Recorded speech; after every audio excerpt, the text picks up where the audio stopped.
상사는 또라이가 많다고 얘기를 해요. 이렇게 상대적으로 네. 특이한 사람이 많아요. 이거 말씀하셔도 돼요? 괜찮아요? 안녕하세요, 여러분. 오늘도 소피의 사랑방을 찾아주셔서 너무 감사드립니다. 오늘은 스페셜 게스트를 모셨는데요. 성함은 구지영님이시고요. 종합상사에서 10년을 근무하신 아주 멋진 직장인이세요. 재밌는 에피소드들도 많고 좀 꿀팁들? 그런 것들도 많이 전달해 주실 수 있을 것 같아가지고 이 자리에 초대했습니다. 만나서 반갑습니다. 네, 반갑습니다. 간단하게 조금 소개를 해주실 수 있을까요? 안녕하세요, 여러분. 저는 종합상사에 10년째 근무하고 있는 구지영이라고 합니다. 잘 부탁드립니다. 네. 진짜 상사하면 굉장히 또 막 여러분 많은 분들 이제 좀 나이가 나오겠지만 미생도 생각나시고 또 여러 이제 에피소드들이 아마 기억이 나실 텐데요. 혹시 이렇게 상사를 택하신 좀 이유가 특별히 있으실까요? 면접용으로 말씀드려야 되나요? 사실대로 말씀드려야 둘 되나요? 다 부탁드립니다. 먼저 면접용으로 말씀드리자고 하면 이제 종합상사라는 게 뭔가 제조업이랑 다르거든요. 고유의 뭐 기술이나 상품이라는 게 있다기보다는 이제 어떤 가능성이 있다면 그 기회를 뭔가 사업으로 만들어 나가는 게 종합상사다 보니까, 그리고 또 전 세계에서 다양한 국가들과 거래를 하잖아요. 그래서 좀 더 글로벌 무대에서 이제 다양한 사람들과 함께 무에서 유의 부가가치를 창출해낸 그런 일을 해보고자 종합상사를 지원을 했었습니다. 그러면 진짜 답변은 무엇이죠? 사실대로 말씀드리자면 저는 정말 모든 곳에 다 지원을 했었는데 종합상사가 저를 뽑아주신 거죠. 인재를 알아보셨네요. 종합상사 이쪽에서. 제가 재무 쪽 직렬이기는 해서 재무 쪽 직렬에 다양한 모든 회사를 넣어봤는데 저의 첫 정규직 면접이 다른 종합상사 회사였어요. 그래서 그때는 일단은 붙긴 했는데 이 회사가 무슨 일을 하는지도 모르겠고 그런 부분이 있었는데, 면접 스터디를 하면서 친구들한테 이 종합상사란 게 어떤 거고 그리고 그 외에 더 좋은 회사가 있다라는 걸 들었었거든요. 그게 바로 여기입니까? 결과적으로는 그렇지만 네. 그래서 첫 면접의 첫 회사다 보니까 그 회사는 떨어졌고, 그때 준비를 했던 거를 바탕으로 이 회사에 지원을 하고 면접을 봤는데, 이제 아무래도 면접 볼 때 면접관님들이 정말 이 회사에 오고 싶어 하는구나 라고 생각을 해주시더라고요. 그러면 면접관님들에게 어떻게 내가 정말 이 종합상사에서 찾던 인재다라고 어필을 하셨는지. 먼저 자소서 쓰는 얘기를 하자면, 자소서를 처음 구상을 할 때 제일 먼저 중요한 거는 이제 내가 뭘 했는지를 찬찬히 살펴봐야 돼요.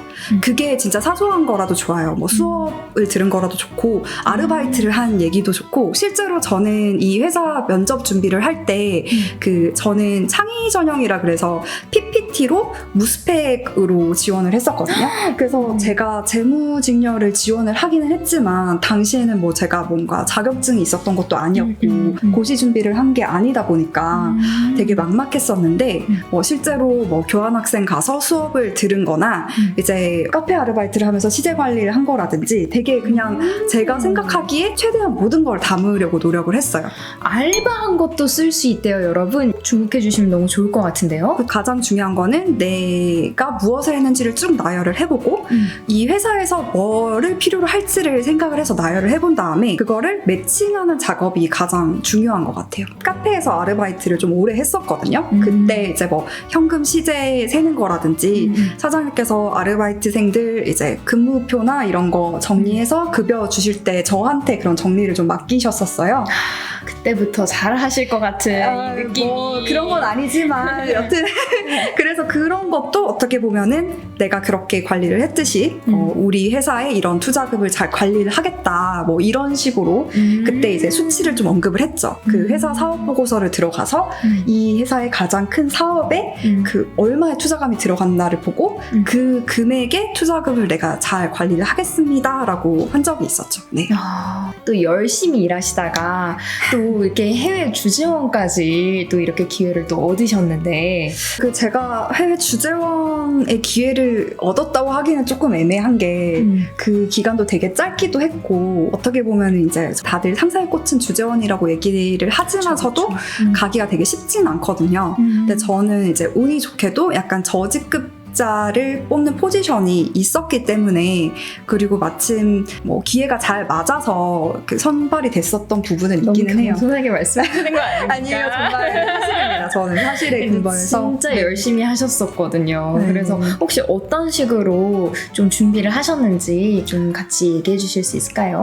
주재원을 가려고 준비를 했다기보다는 회사를 다니면서 제가 회사 생활도 열심히 했지만 조금 뭔가 전문성이 필요할 것 같다라고 생각을 해서 개인적으로 자격증 공부를 했었고요. 그리고 이제 뭐 회사에서 지역 전문가를 선발하는 게 있어서 거기에 지원을 해서 갔다 온 부분도 있었어요. 그때 이제 그 해당 국가의 언어 성적을 제출하기도 했고, 그래서 이제 그 자격증을 활용을 해서 나는 이런 자격증으로 전문성도 있는 사람이고 회사를 다니면서 이러한 노력도 했다.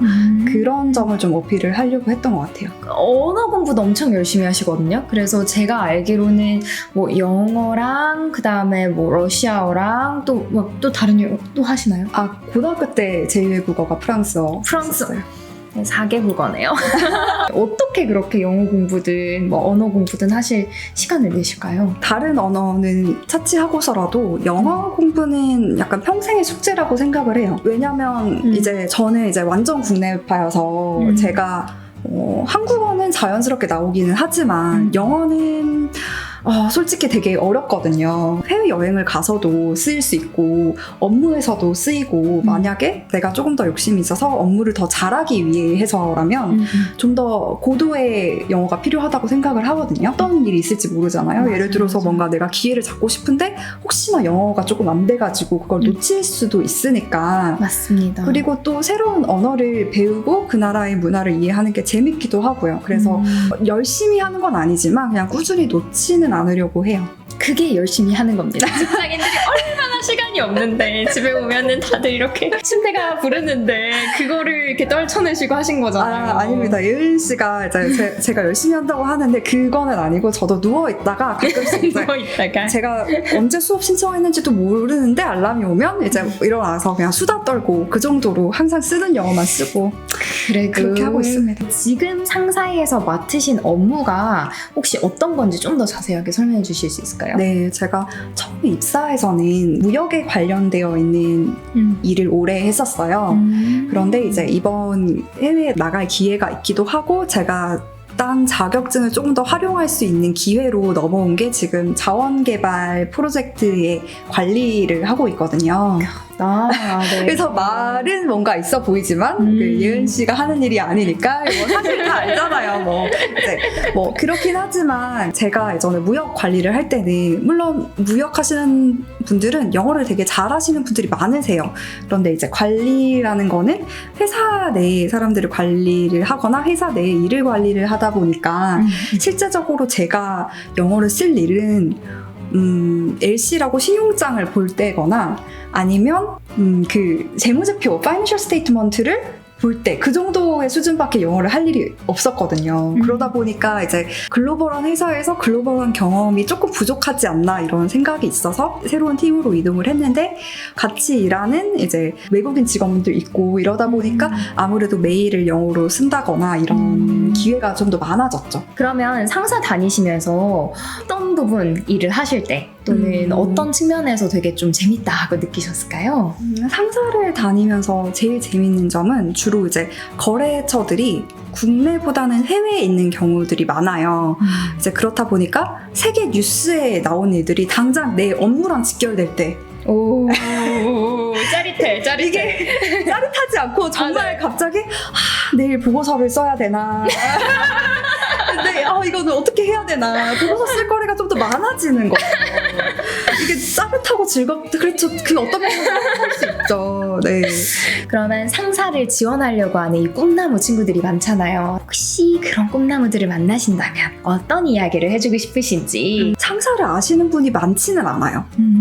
왜냐면 제가 항상 상사를 입사를 했을 때 그게 뭐 하는 회사야? 라고 하시는 분들이 많았고 설명을 해줘도 이해를 못 하시는 분들이 많아요. 그런데 이제 예전에 제가 입사할 때는 미생이라는 드라마가 있었기 때문에 미생에 나오는 회사야 라고 얘기를 하면 그나마 어렴풋이는 설명이 되는? 그런데 제가 항상 얘기하는 거는 상사를 지원했을 때 가장 많이 망설이시는 분들이 제가 영어를 못하는데 제2외국어를 못하는데 지원해도 될까요? 이러시는 분들이 되게 많아요. 맞아요. 그래서 저는 얘기를 해드리고 싶은 건 물론 영어로 업무를 해야 되고 하기 때문에 영어를 아예 못하면 일단 일을 할 수가 없으니까 네, 그런 문제는 있지만 그렇다고 영어를 네이티브 스피커처럼 잘하거나 뭐 그렇게 잘할 필요는 없어요. 네. 희망적인데요, 굉장히. 아주 좋아요. 첫 번째로 영어를 말씀드렸다면 두 번째는 자신감인데요. 제가 맞아요. 항상 느끼는 거는 상사는 또라이가 많다고 얘기를 해요. 이렇게. 상대적으로 네. 특이한 사람이 많아요. 이 말씀하셔도 돼요? 괜찮아요? 상사 자체 업무가 약간 무에서 유를 창조하는 게 많다 보니까 약간 어디를 갖다 놔도 뭘 시켜도 해낼 것 같은 사람을 좀 좋아하기는 하거든요. 맞네요. 네. 그러다 보니까 이제 물론 이제 뭐 엔지니어 분들이나 이제 그런 분들은 좀 그 MBTI로 얘기하면 I 같으신 분들도 있지만 상대적으로 E의 문과생들이 많으세요. 네, 제가 생각하기로는 좀 그런 것 같아요. 좀 그런 도전적인 걸 원하거나 뭔가 뭐 그런 자신감이 있다고 하면 언제든지 도전하셔도 좋을 것 같습니다. 네. 오늘 챕터 1 상사 이야기는 여기에서 마무리를 하고요. 이제 챕터 2 AICP를 딴 이야기로 조금 이따가 넘어가 보도록 할게요. 여러분 너무 감사합니다. 2편에서 만나요.